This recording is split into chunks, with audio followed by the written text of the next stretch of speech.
This is the 350th time I'm welcoming you all to the Completely Unnecessary Podcast. That's right. This is Tuesday, February 21st, 2023. That's Ian without a bear shirt right now, but he has a Demon's Tilt shirt. And I'm Pat Contry. On the show today, the 350th, not counting the guidance, as you say, and the one-offs and the specials, and our E3 specials we did here and there, we'll have an update on basically everything we've ever spoken about ever.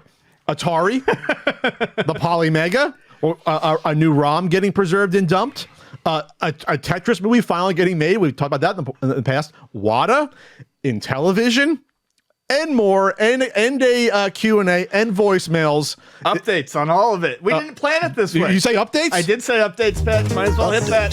Hit it. Did you think you would get to 350 when we started almost 10 years ago? I figured we'd get somewhere. Yeah, we get to like 12 and we get sick of it. Yeah, 350 is a lot of fucking episodes, man. It's been 9.5 years. And I'm sure we all have thoughts and things to say on it, but I think we might hold that over until the first special. Yeah, give us some time to think. Give us some time to marinate on because the regular weekly podcasts are going away. But we're going to come back for super shows and specials. So specials might be us doing I kind of did a victory lap, but the Tommy 50-minute response, which will take us 2.5 hours to get through, and then maybe voicemail specials and super show specials for like catching up. Maybe when when television declares bankruptcy, maybe there'll be a bunch of shit that happens. Maybe when Nintendo announces the Switch 2. Yeah. Finally. Maybe quarterly specials, things like that. Christmas specials. We'll be around. We still have the Patreon. Ian will be writing. We're still doing stuff as well. Speaking of the Patreon, I talked about the NBA All-Star game and how awful the actual game was. We talked about how awful the NBA All-Star game was. We did. You and me. But I talked about how mediocre Ant-Man and Quantumanium was on the exclusive patreon.com/CU podcast. And hear about the food I made over the weekend, too. Ian can make a potato like nobody's business. I'm a French fry master. Ian could be my meal husband. I provide him, protection or something. I don't know, money, and he throws food my way. I don't know how that works. According to Vonnie, lots of people want to marry me just for my food making. There you go. You got that. Just so I can be a cook in the kitchen. Yeah. Oh, and Spike turned 20 last week. Spike didn't try to bite me, slowing down in old age, maybe. Yeah, he made it to 20. He's been around the entire time we've done this podcast. It's been a while. Good old Spikey. So yeah, there we are. I mean, jumping right into it, what are we talking about today, Pat? Well, everything. Every gosh darn thing we've ever talked about. Well, you're first on the docket. But yeah, I'm very excited that for the final regular episode, I can announce that the creators of Demon's Tilt, one of my favorite games in the past 5 years, just absolutely incredible pinball game, kind of in the spirit of Devil's Crush, Alien Crush, and the next at Crush games. They announced Xenotype, a sequel, an alien themed one. So they're kind of doing it a little bit backwards. They did Devil first and Alien second instead of Alien first, Devil second. They announced it a couple weeks ago. They've finally been demoing it out at conventions. I have been part of the beta for probably 4 months. And I've been playing the ever-loving shit out of it. Like, I love it. I think I have the highest score on the beta scoreboard. That's right. By quite a bit. Okay. 3 bill. Okay. So it's a lot of fun. Basically, the things I would just touch on, go look it up, wishlist it, is the flow is improved, I think, from Demon's Tilt. The flow. The ramps feel better. The audio is as good as it ever was. The announcing I love the announcing in both those games. But the big thing they add is turrets. What do you mean? Turrets hang out at the bottom by your flippers.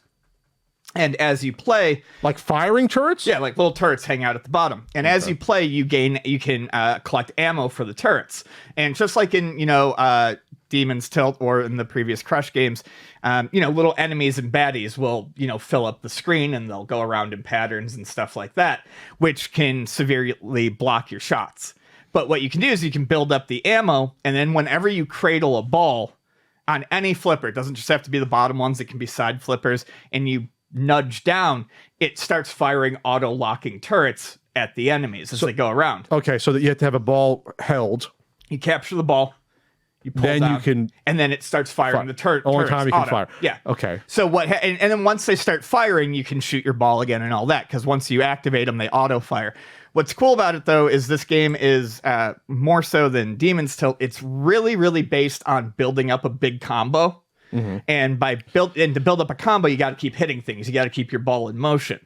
Well, what the turrets do is they let you take a breather and keep your combo going. Combo. So you can hold your ball, take a breather, look at your next shot. You've got the ammo. Ball. You fire it, and it keeps adding to the combo. So it's fantastic. The graphics are amazing. The transformations are even better than they were in the first one. It's great.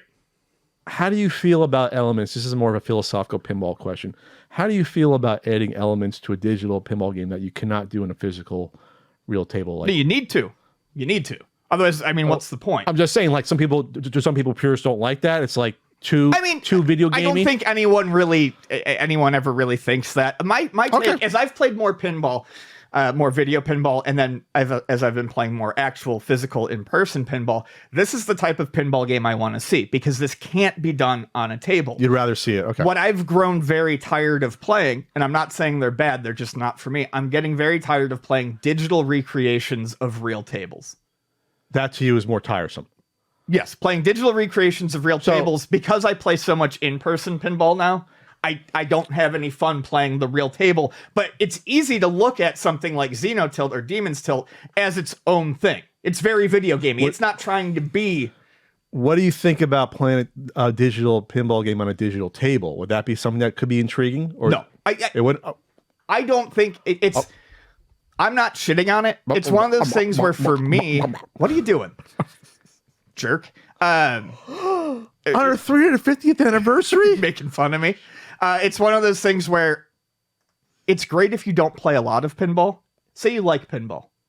You're probably going to like a digital table because it's fun, it's neat, it's there. Uh-huh. If you're really into pinball, though, you want the physicality of it. You want the nudging, you want the depth. It doesn't, at some point, it doesn't translate. So, speaking of that, we'll plug Flea Market Madness 47. Did you see that one? You didn't see it. Someone had an At Games pinball there. Oh, yeah. And, yeah, you didn't see it. You told me this. Oh, okay. When I filmed it in December. Unfortunately, they wanted $400 for it, which is a great deal if it works, because it's like double that price, I think. What does it go for? I think it goes for $900 on Newegg. If it worked guaranteed at $400, I would have bought it. Sure. Just for the fuck of it, because then you can hack it, you can put on whatever you like. And for $400, it's a decent size. Right. Pinball. It's not like a mini one. It's like what, a 3/4 size of a real pinball, whatever. So I would have done it. And it comes with 22 licensed games. This isn't an advertisement, but so I think it's intriguing to a point where like, obviously you can't buy real tables, or too expensive. You have to. Well, sure. And that's my thing. I don't hate it. I don't think there's anything wrong with it. It's just, it's like any hobby. Once you get really into something, the more you get really into something, the less the facsimiles and the No, I hear you. The other ways to play. You want the real deal. You don't want anything fake. Sure. So anyways, Xenotilt, great. Anyways. They're going to be at PAX East all 4 days. Anyway. Does it sound like I'm shilling for my friends? Yes. Maybe it's the last fucking episode. I don't care. Well, you're not shilling. And I love the fucking game. You're not shilling because they aren't charlatans. Well, yes. Remember that. So, go support them. PAX East all 4 days. Crowd their booth. Bring them food, snacks, booze. Be polite. You're not an author shilling a console never come out run by a scammer. Okay, no, that's a shill. Moving on. Nintendo Direct. We had to end up with a Nintendo Direct because we love talking about Nintendo Directs. Actually, they tire me after a while. Nintendo Direct. I used to watch. I used to be there live for them. I like watching them. I just don't know what to say. Let's start with the big one, which you did not put down for some reason. The main one, Legend of Zelda: Tears of the Kingdom, comes out May 12th, right after my birthday. Right after. I'm turning years old. This has obviously been in development for like 5 years, at least, maybe 6 years. Because remember the original game was delayed for like a year. the one that came out in 17 could have come out a year before, and they delayed it for the Switch. Make sure that the Switch had a fighting chance, and that was a great move to do that. So, what's your thoughts on this? Is this something you want to dive back into? The same engine, same sort of gameplay mechanics, like but No, in the because sky? I didn't dive into it the first time around. Would Vonnie want to dive into it? So she's Vonnie put is very- 1,000 hours into it. Vonnie's very excited for this. Is this Ganon again? Is this like the freaking Wily where they can't be another Mega Man villain? Can we get another villain? Dude, it's Zelda. I mean, what? They're not gonna change it for you right now. But I mean, you just beat Ganon, right? Is this a different Ganon in the sky? I don't know. I don't know because I didn't play it. You didn't play any of it, really? None of it. I played I played 25, 30 hours. I didn't play any of it. People say I don't play modern games. All right. 25 hours of a game that you're like supposed to play is not a lot. God, that's where we are at this point. Imagine I played 25 hours of Donkey Kong. I'd be like a master of it. What the hell's Power Pros? Okay, I missed that. I can talk about that. Power Pros. So Konami has a long-running Japanese baseball game series. Oh, that's what that is. The one Okay. with the big heads. Yes. One with the big heads. Power Pro Baseball. I love it. I've imported a number of them. I was really happy when they brought it here in 2008. In 2007 as well. But it didn't take off. And it had the MLB license. Well, they announced during the Direct. There were 6 or 7 of them on the N64. Yeah, they started on the Super. They brought out a new one, 99 cents. It's available everywhere. Oh. There are no microtransactions whatsoever. Just in $1. It's $1. It doesn't have a season mode or anything like that, but it's got training modes, batting training, fielding, pitching, and all that. What it does have is an online system, which basically it runs tournaments for I think like a week at a time. Say tournaments? And each tournament has like a power level that you can't exceed. Okay. So like say 55 skill points or whatever. There's 300 characters from the story mode Power Pro Baseball stuff there. So like pitchers, batters, fielders, outfielders, et cetera, and you create your team. So it's like Dusty Diamond's All-Star Softball. Love it. Love the idea. There's, typical baseball players, but then you've got like Pink Power Rangers and you've got, monsters and stuff like that. You got Octopus Girls that you can have as your pitcher. You know why I love you, Ian? Is that only you would put this at the top of the docket when I searched the Nintendo Everything article, and it's literally the last line of the article. Oh, by the way, Power Bros is coming. I'm looking for information. There's like no information on the page. Very, very exciting. So I've been playing that. I just think it's funny you just focused on that. Yeah, well, I mean, it's what excites me. Focus on what excites me. Gloss over that small Zelda game. What the hell's Ghost Trick? Ghost Trick is, so also this was a good direct for DS fans. Ghost Trick, Etrian Odyssey, and Professor Layton are all getting new games, kind of. Ghost Trick is getting a remaster. It was a great Capcom kind of point-and-click puzzle adventure game. It's tricky. Tricky. Etrian Odyssey is getting all 3 of the first titles released in one package, and Layton is getting an actual sequel. So that's really interesting. Those are all series. I honestly didn't expect to hear from Etrian Odyssey again because I don't know how they'll do it.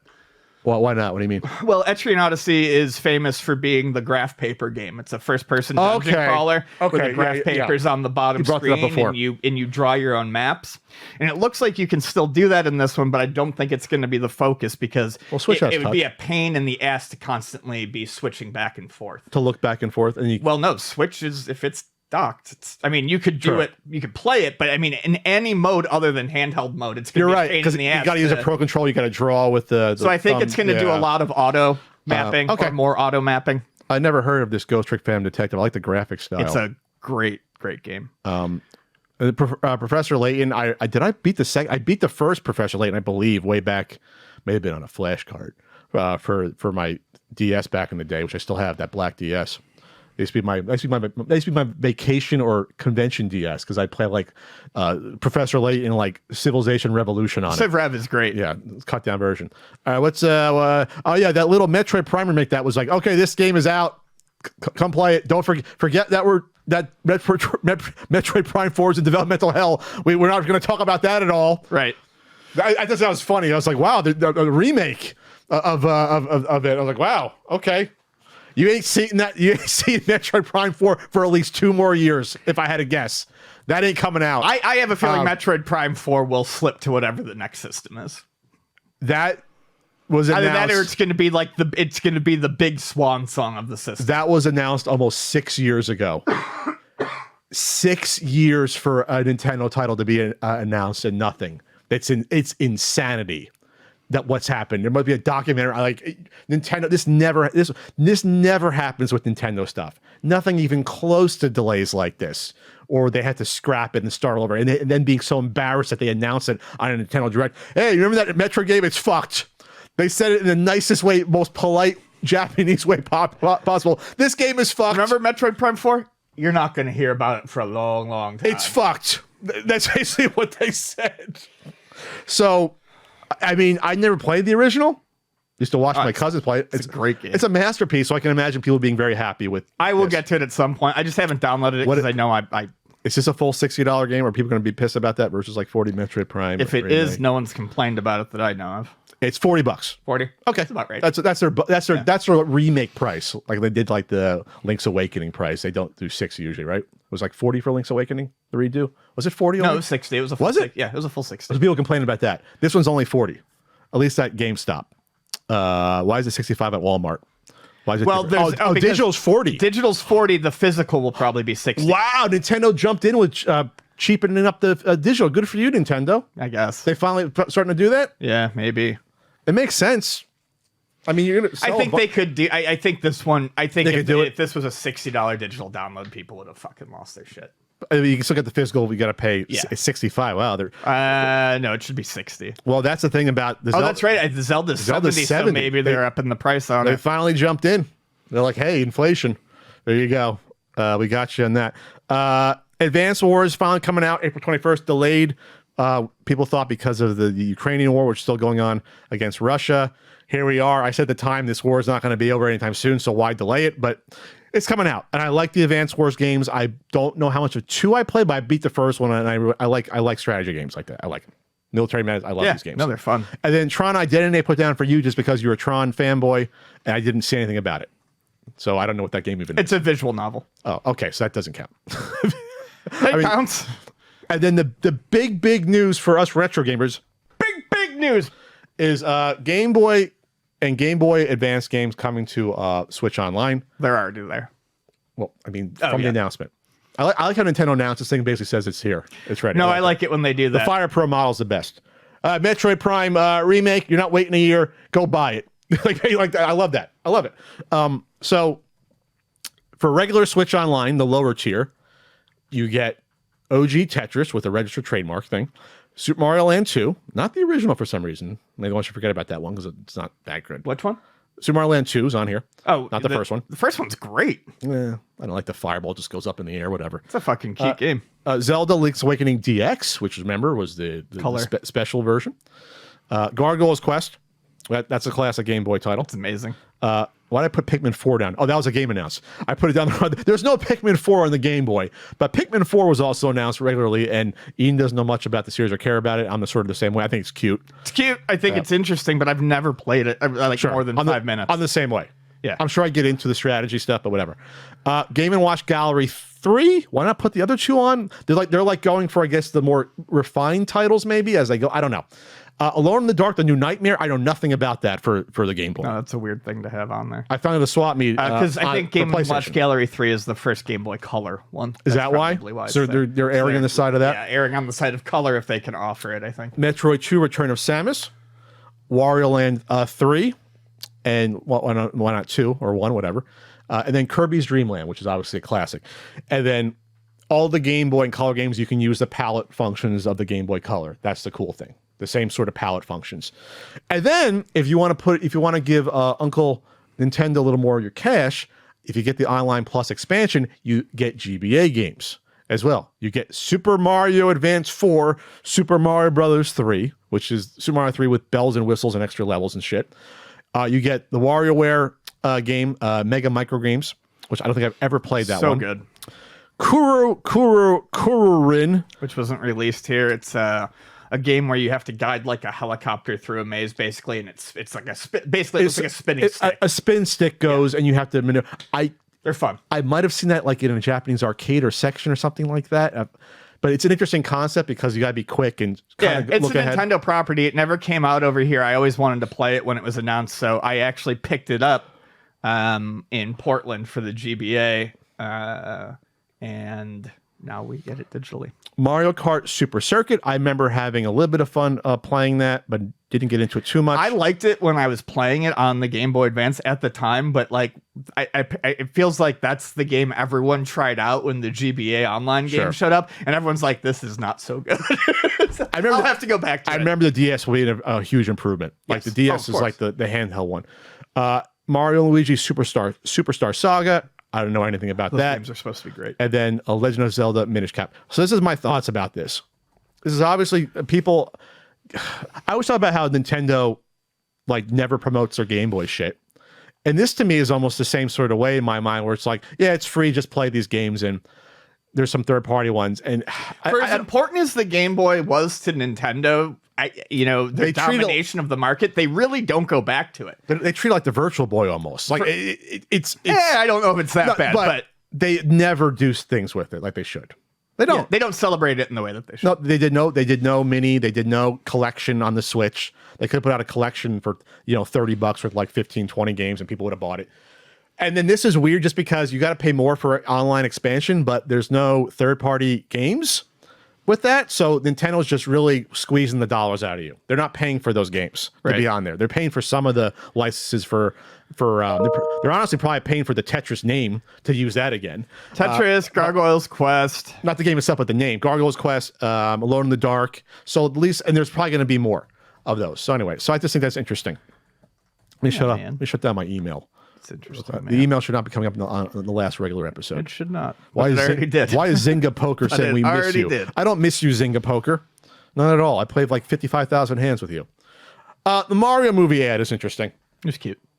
This is how you do quote unquote viral marketing, or you make it very homey and familiar. And Literally everyone was talking about it. Yes. I think it's a brilliant marketing campaign. It uses the original theme song. I can't remember. I can't tell if it's the original theme or someone redid it, but it's the same words, and it's a cheesy commercial. Like it's like a local commercial they did somewhere in Brooklyn. That's the gist of the commercial. And supposedly, I've seen rumors that the voice actor for the customer was the original Princess Toadstool from the original. It was her cartoon. original voice. Yeah, that's what they said. I didn't see it confirmed, but I did see that making the rounds. That's really cool. And plus, it kind of looks like her a little bit if you squint. Like it does. As a CG version, doesn't Yep. it? And she has the great, sort of Brooklyn Queens accent, and it calls them Mario Brothers. I love my support from my Northeasters back there. I said, yes, this is how we said Mario. I knew a Mario, and his name was Mario. It was not Mario. No one said Mario in Jersey, New York that I know of. So I'm glad they acknowledge that here. So they got the accents right. They got how you say the names right. Fucking love it.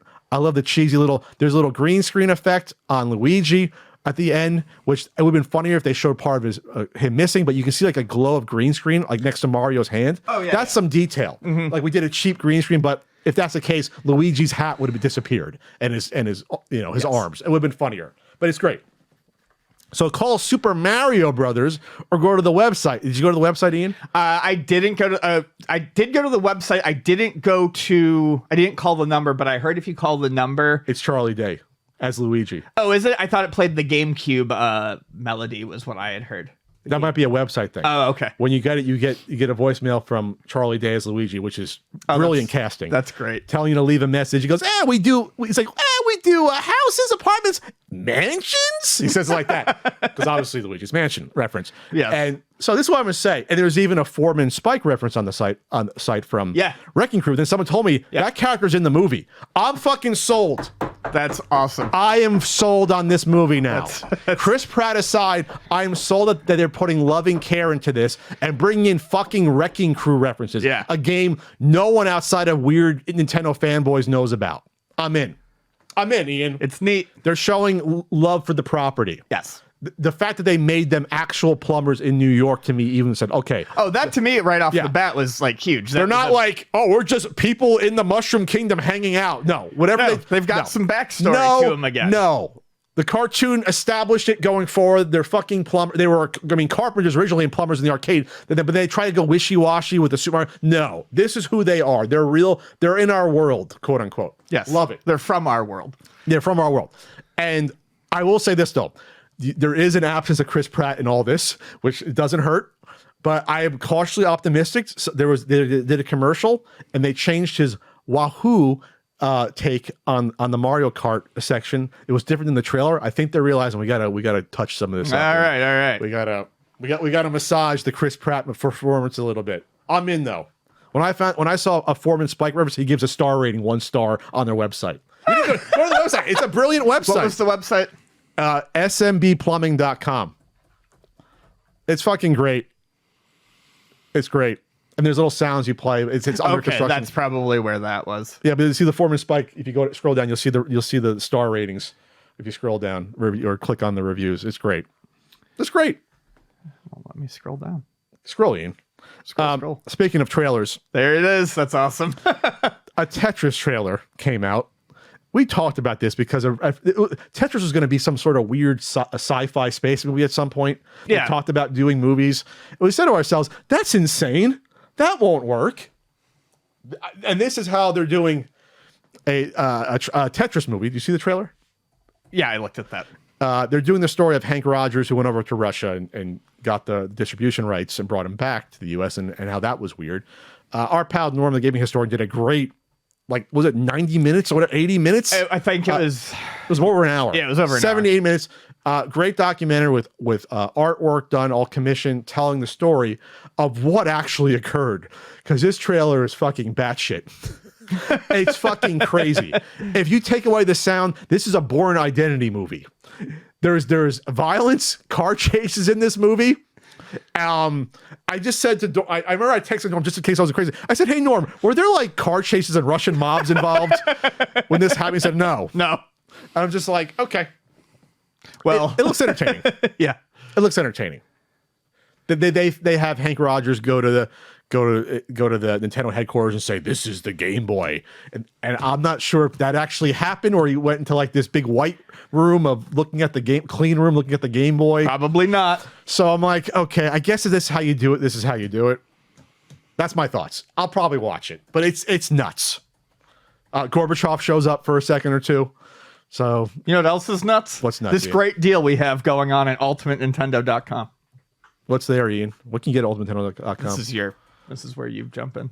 Okay, at ultimatenintendo.com you can get stickers, pins, enamel pins books with our faces on them, books with full reviews with compensated writers for Super Nintendo and the NES. Yeah, it's all there at ultimatenintendo.com. And I won't try to sell it to you if you already wrote for it. I don't know. I've heard that might have happened a few times. I'm also on Twitch, twitch.tv/Country Code. Ian will not be there Wednesday. No. Even though he should. And I'm getting close to 5s and 0s. I'm getting close to 150. Oh. I believe I'm getting close. Which means 5 and a 0. Which is what 350 is, which means almost 3 years of streaming almost every week, which of classic commercials. It's a fun time. People love it. Soundboard goes nuts. People go crazy. Pat might do a jacuzzi stream at some point, do a hot tub stream. That's what Norm wants to do when he's serious. Norm said we reach 1 million subscribers. He said, "I'll come over, we'll do a hot tub." Why was your face get all gross? Like you sucked on a lemon. Oh, you can't picture me and Norm being shirtless, topless in a hot tub? I don't know why you'd want to emulate such behavior. You say emulate? Yes. Emulate. And the NES app, go get the 3.0 version on Google Play Store and iOS. SNES app is in the works. It'll probably actually combine both into one. So one master app for both. Tommy Tallarico Finger Cage. Imagine how, remember he used to like that? Mm-hmm. He didn't do enough finger cage when he pitched that he didn't. to investors. That's he had why. kept his finger caging up. He might have had something? Yeah. It's exercise for the soul. Let's talk about the Polymega app and Remix. Yes. Polymega! I'm trying to be Captain Intro. Polymega's back in the news again with an app. The Polymega, it's Polymega Plus, Polymega Remix, and then there is the physical the new Polymega Remix unit. So basically, this This is what Polymega should have done the first time around, is build an app. Because what do people say they like about the Polymega? Not the price, but they like the organizational aspect of organizing all your ROMs and stuff. Oh, you do? Okay. People say they like that. This is what it is. Here's some things. This is what it is. You put the app up, and you can, if you have a CD drive on your laptop or your computer, I guess you can rip your games directly in to this app. If you don't, you can buy the Polymega Remix, which looks like a regular Polymega base unit that connects via USB. And I guess it uses all the other Polymega stuff. So this would just, I guess, maybe no internal hard drive. It just dumps to your computer instead. Either way, I still think it's kind of silly to get yourself all wrapped up in this ecosystem, but making it an app for a PC certainly makes more sense to me than going through everything else. Because at the core, it's an emulator system. Right, so just throw it on a PC. Hybrid emulation. Remember that bullshit? Yeah, I do. Hybrid emulation. Okay. And then they announced, there's no picture of it, but I'm guessing it's going to be a smaller version of the base unit. The Polymega Remix is the latest member. They showed it looks almost exactly the same. No, that's a picture of the base. Oh, okay. It That's is. just the normal base. Okay. Yeah. They said that we know that many new computers don't include disk drives. They don't, but you can still probably buy a USB one for like 20, 30 bucks, I'm guessing. And they certainly don't have cartridge ports. Polymega Remix is the latest member of the Polymega hardware family, and with it you can play CD and cartridge games on your PC and other devices using Polymega app. Okay, so they want to sell you this device for $150, which is basically the CD base, but for your PC to use it with their emulator ecosystem. But you can still plug it into the hardware modules if you have them. Right. So if you have this, this is like a USB turntable. Look at it this way, where people used to buy USB turntables and drop records on it and rip MP3s to their laptop. This is essentially what you're doing with the Polymega. It's a vinyl turntable that you're hooking up to your laptop, and you're dumping your disc games in, and it's ripping them to your PC for you. And that's what it is. And if you have the the modules, you pop the module on and you start ripping your NES stuff. I don't hate it for the discs. I hate it for the cartridges. Well, you don't need it for the cartridges. But the point is that the fact that it's like... Download a ROM set. Exactly. What are we doing? At least you can make the argument that the ISOs on these disc images are a little bigger, unwieldy. Sometimes they're harder to find, even though you can find them all. You would hope that this would take it. A lot of times it's hard to like rip PC Engine games on modern computers because and to burn them because the speed is too fast. Sure. So if this... if this can handle those sorts of things and ensure that you're getting clean rips of all your games, then I do kind of see a use for it. But the cartridge part is stupid. It's unnecessary. They figure we might as well, because honestly, it's an expansion port that they probably have a lot of those ports laying around and they can't sell them. Oh yeah. Remember, the base model is just for just the disc is almost $500. It's fucking insane. And if they priced that at $250, I would be in for one. To hook up to a TV? Absolutely. Hell, if they did a module for this PC one, added $50 to make it available on a TV, I probably would buy it for a TV, so I can play all the discs. Sure.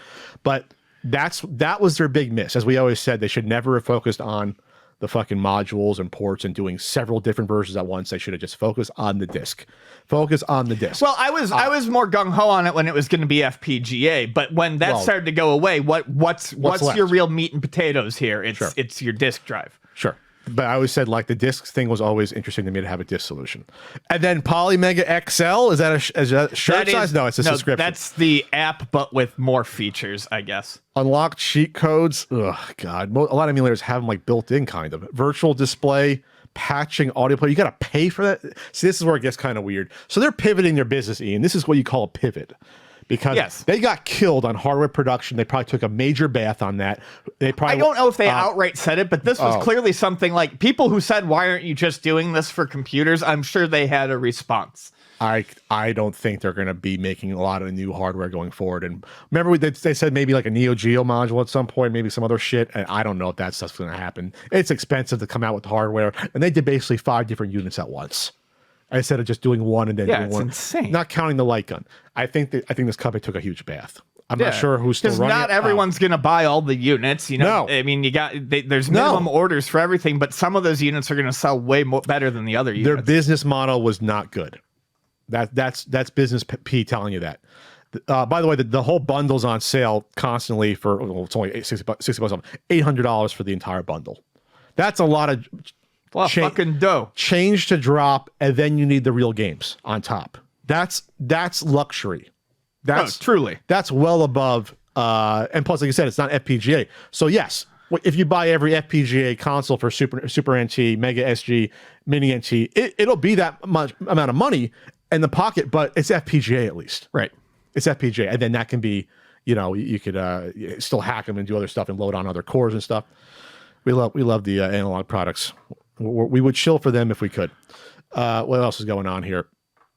We like to talk about preservation on the podcast every week. We can't keep up with it. Ian knew about this more than me, so you can talk about it. Yeah, Sega Sonic Cosmo Fighter.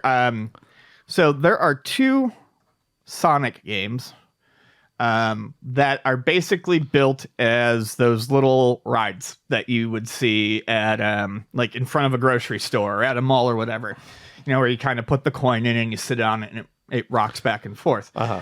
Well, one of them was Cosmo Fighter, and the other one I believe I've actually played, and it's like a little like car chase game. It's like I think you're like a cop. You're like a Sonic Hedgehog cop or whatever. Anyway, they're really cute. I've never seen this Sonic. I've seen it online, but never in person. This Cosmo Fighter one, and it is basically a little like one of their little moving cabinets, like their Space Harriers, but for kids. But it's put tiny. the money It's in, smaller. and $2 per ride. It said. You put the money in. Kid hops in, and there's a little video game that does not appear to have any lives that lasts the duration of the coin. You go through, there's a little boss, you beat the boss, and then the game's over, the ride's over, it gives you a rating, and you leave. What is interesting about this one is it appears that there was a one-off English translation where the voiceovers were actually done, the voice samples were done in English instead of Japanese. I don't think anyone knew about this. And this person who posted it, I am amazing 100. It's the 30th anniversary of Sonic. This was from 2021. Well, whatever. And they dumped the ROM. They finally got the ROM dumped. Great. So, yeah, finally announced the public release of the long overdue English Sega Sonic Cosmo Fighter ROM. So it took about 2 years, but he got it dumped. And it's neat. And the video's cute. You should take a look at it. It's a cute little thing for kids. Yeah, because something like that, like the amount of those in the U.S. or North America, English ones, how many did they actually make and bring over here? Went to like 50? Like how many, probably were even brought over here to begin with? So I think that one ended up in Sydney. I think he said it's from Australia. I could be, if I'm way off, sorry, but I think this one was found in Sydney. That's just like the freaking Michael Jackson thing we talked about. One of them was like in Ukraine, one was in Australia. I think we talked about like the ones with like the 8 people one or whatever the hell it is. The full ones. Was that the Michael Jackson one? I forget. The one that 8 people going, yeah. The one where it's like 2 rows of chairs. Oh, yeah. I can't remember. That's Namco System something. Yeah. It's crazy. Like, who the hell still has those? Sega, I guess, they're big. They're like buses almost, mini buses. That's how big they are. So the fact that one of the Galaxian games, or Galaga or Galaxian, has a version that takes with like multiple people in one of those big rooms. Yeah. So it's miraculous that there's still these out there. That's the point, that are operational. It's great, especially when I guess Sega did a lot of these sort of one-off things when they're pushing their big arcades. Atari 50th anniversary celebration had a patch that came out almost a month ago. We forgot about it, but it tweaked a lot of the things, or at least one of the big things that I had an issue with, which was dip switches. Which is great because arcade games, if you didn't know, had dip switch settings where you can change the number of lives, points, bonuses, and extra lives, all this stuff that you can, the difficulty, things like that. And that was a glaring omission, I thought, from probably the only one from the 50th celebration. And now that's in there. That's great. Yeah. That's amazing. There's also, let's see what else stuff. There's glitches to some stuff, improvements to Haunted House. I believe they've got a Tempest 2000 running at 60 FPS. Awesome. There's color modes on Pong and Fire Truck, which were not available in the original arcade versions. Always like Fire Truck. You ever play that? I think I played with Norm one time in the arcade one. The two-player. Yeah. The 2-player with the 2 different wheels, one for the front and the back. It's great. Lunar Lantern no longer automatically inserts a coin when the start button is pressed. Additionally, that's cool. There are a lot of control stuff that were updated on that were interesting. I had issues with Lunar Lantern. There were some things about defaulting the controls differently. That might have That might have helped me when I play because I had issues landing Lunar Lander in the arcade. I don't. I thought that was interesting and bugs and stuff. So there you go. Yep. The best retro game collection ever, in my opinion. Oh, it absolutely is. Put it on the marquee. There has not been a better one. And all the ones that are really, really good that come close were also Digital Eclipse. And we go from the Atari high to the Atari low with the Atari 50th anniversary cart set that already sold out. So these were basically carts of 2600 games that were just, new versions of them. Basically, they came in fancy artsy boxes. Black boxes with new art in a slipcase. Oh, is that even? Yeah, I know that's not even a slipcase. They just stand next to each other. There's 10 of them. No, there's nothing that holds it together. I thought there was. So they basically, I think they sold these separately, I believe, or all in once because they were listed on the website separately.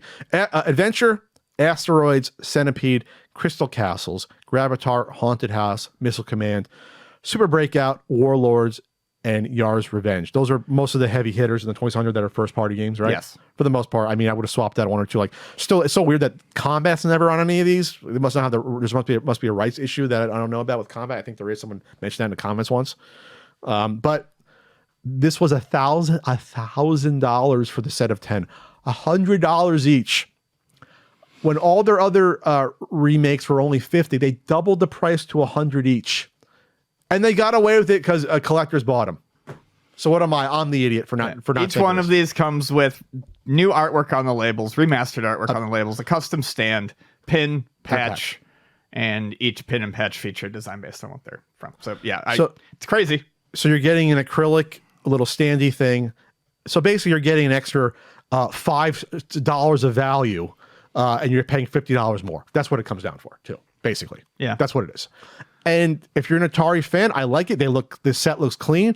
But yes, the fact that it doesn't have an actual slipcase over the 10 is nuts to me. If you gotta put them on a bookshelf and slam them together. Yeah, put a slipcase in there. If you're charging $1,000, it's a fucking cardboard box. Do it the freaking Calvin and Hobbes hardcover did. They had a nice slipcase for all 3 volumes. Thing weighs a ton, but it's great. Yeah.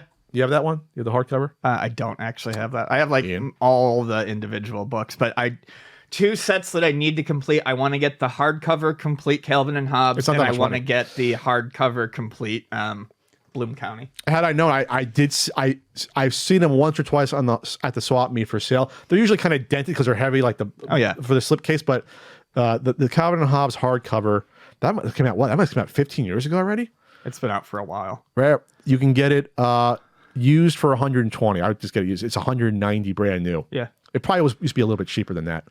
It has everything collected from all the all the one-off things he did for all the treasuries. And it has all of his writing done from the treasuries, right? Like all of his... Yes, all the scrolls, all the one-off things. He did all the poems and stuff. And I think it might have exclusive things in it as well. Did you see he's got a new book coming out?